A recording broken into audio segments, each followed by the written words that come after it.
ஒரு விவசாயி தோட்டத்தில் நிறைய குரங்குகள் இருந்தன. பல வருடங்கள் அங்கேயே இருந்ததால் அவருக்கு நண்பர்களாயிருந்தன. அவர் செய்யும் காரியங்களை பார்த்து பார்த்து குரங்குகளும் அவற்றை செய்து விளையாடும்.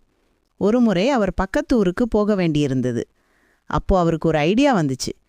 நம்ம ஊருக்கு போகும்போது குரங்குகளை செடிகளுக்கு தண்ணீர் விட சொல்லலாமே என்று நினைச்சாரு. குரங்குகளை அழைத்து விஷயத்தை சொன்னாரு. குரங்குகளுக்கு சந்தோஷம். ஆனால் எந்த செடிக்கு எவ்வளவு தண்ணீர் ஊத்துறதுன்னு தெரியல.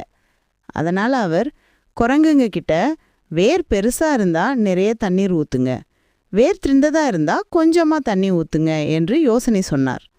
வெளியூர் போய் திரும்பி வந்து தோட்டத்தை பார்த்த அவருக்கு ஒரே அதிர்ச்சி. அத்தனை செடிகளும் பிடுங்கப்பட்டு காஞ்சு போய் இருந்துச்சு. அடே குரங்குகளா, என் தோட்டத்தை என்னடா பண்ணி வச்சிங்க என்று கோபமாய் கேட்க, நீங்க தானே வேர் பெருசா இருக்கா சின்னதா இருக்கான்னு பார்த்து தண்ணி விட சொன்னீங்க.